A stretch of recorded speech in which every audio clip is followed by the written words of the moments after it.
नमस्कार। डीएलएड प्रथम वर्ष, विषय हिंदी। और हम लोग चर्चा कर रहे थे विशेषण की। जो हमारे विकारी शब्द है उसके अंदर संज्ञा सर्वनाम को हमने देखा। उसके बाद आता अपना टॉपिक विशेषण। विशेषण के बारे में हम लोग चर्चा की थी कि जो शब्द संज्ञा और सर्वनाम की विशेषता बतलाते हैं उन्हें हम विशेषण कहते हैं। इसके दो प्रकारों के बारे में हम जो जान चुके हैं।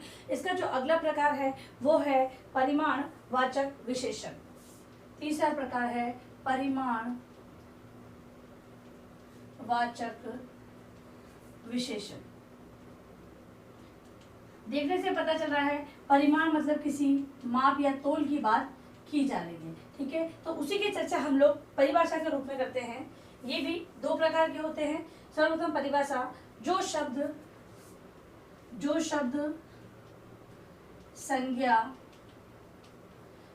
संज्ञा और सर्वनाम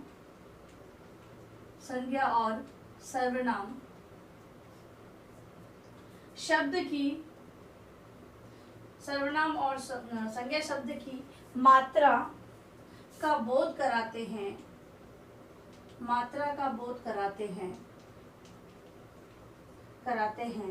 उन्हें परिमाण वाचक विशेषण कहते हैं। मात्रा का मतलब होता है नाप या तोल से, उसका बोध कराते हैं, उसे हम परिमाणवाचक विशेषण कहते हैं। अब ये दो प्रकार के होते हैं, मतलब कहीं पर तो निश्चित मात्रा संज्ञा सर्वनाम की दी होती है और कहीं पर अनिश्चित। तो इसका दो प्रकार है। दो प्रकारों को हम देखेंगे। तो पहला है निश्चित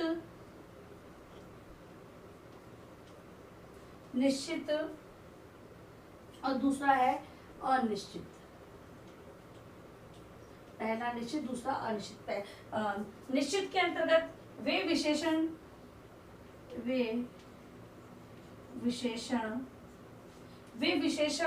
शब्द जो माप तोल, जो निश्चित माप तोल का बोध कराते हैं,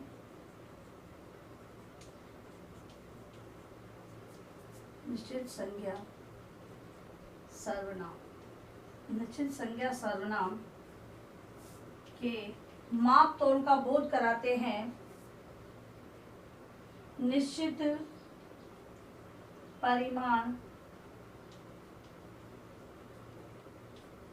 वाचक विशेषण कहलाते हैं। अब उदाहरण के तौर पे देखेंगे तो 3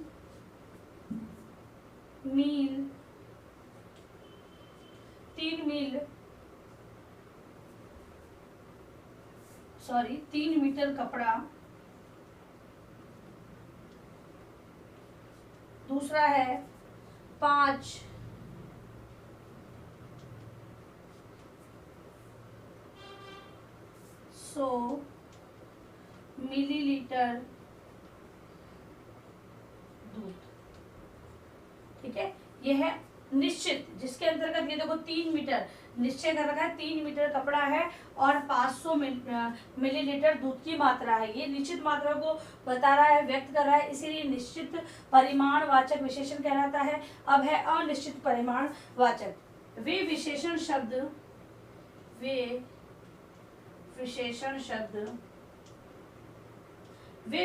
शब्द जो संज्ञा तथा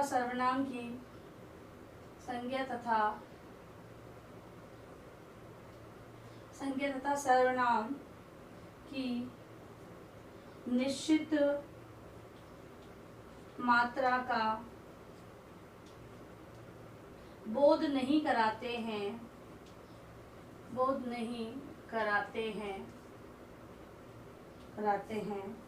उन्हें अनिश्चित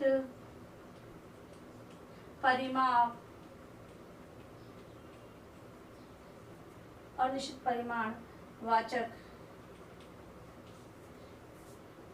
विशेषण कहते हैं। ठीक है, इसके उदाहरण हैं थोड़ा दूध,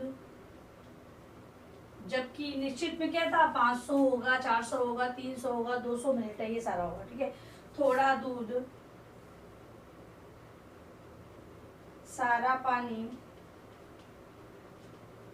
सारा मतलब कितना है वो निश्चित नहीं है, ज्यादा चावल आदि।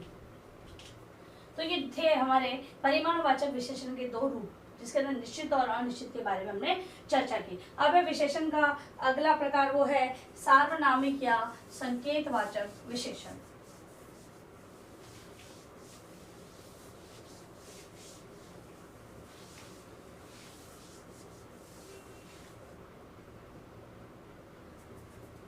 चौथा है सार्वनामिक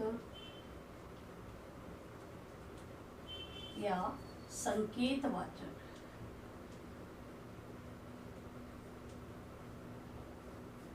विशेषण।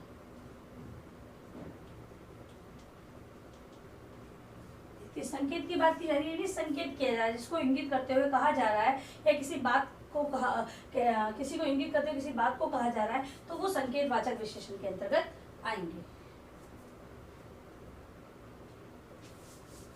इसकी परिभाषा हम लोग देखते हैं। परिभाषा, जिन वाक्यों में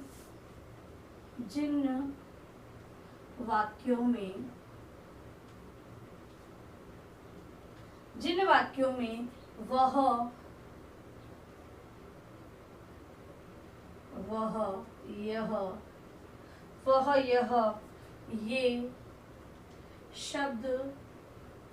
ये शब्द सर्वनाम होते हैं, जो संज्ञा शब्दों के आगे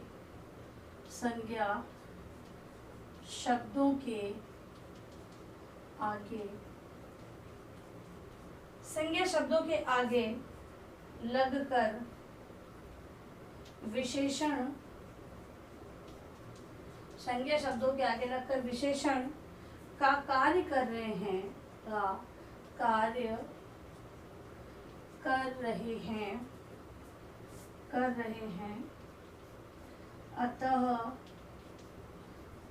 अतः जिन सर्वनामों का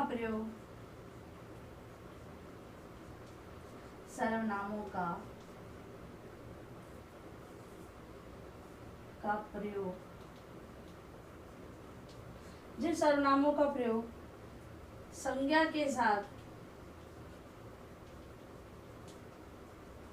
विशेषण के संज्ञा के साथ उसके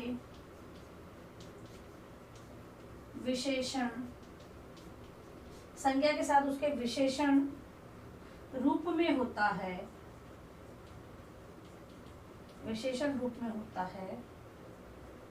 वे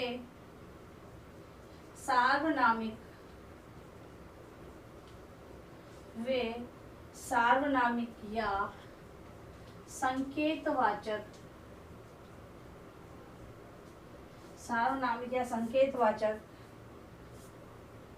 कहलाते हैं। उदाहरण से पता चलेगा, जैसे कि यह लड़का, इसकी ओर संकेत किया जा रहा है, मतलब कि वो लड़का दिख रहा है, अच्छा लगता है।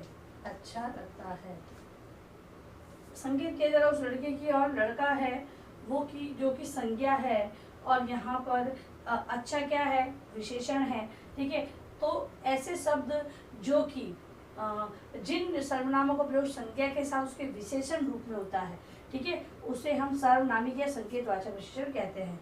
दूसरा है यह लड़की अच्छा नृत्य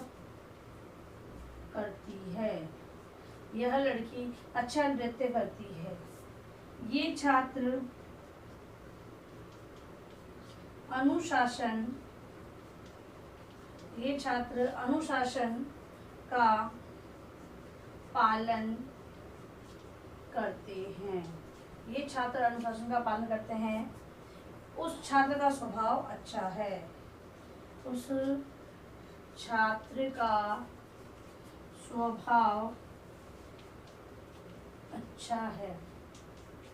ठीक है, ये उदाहरण है जो कि संकेत के आधार पर दे रखे हैं और विशेषता बतला रहे हैं और इसीलिए इसे सर्वनामिक या संकेतवाचक विशेषण कहते हैं। अब है आपका गृह कार्य प्रश्न।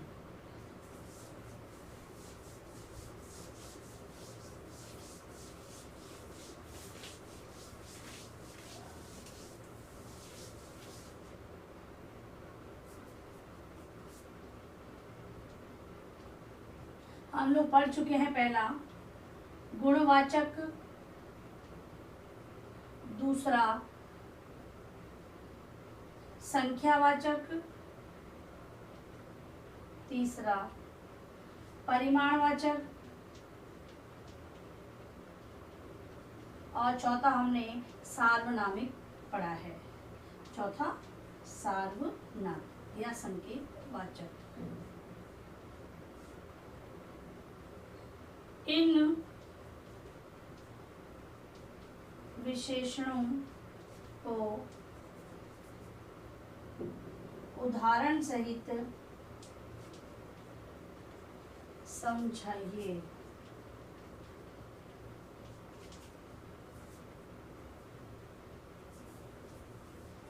विशेषण के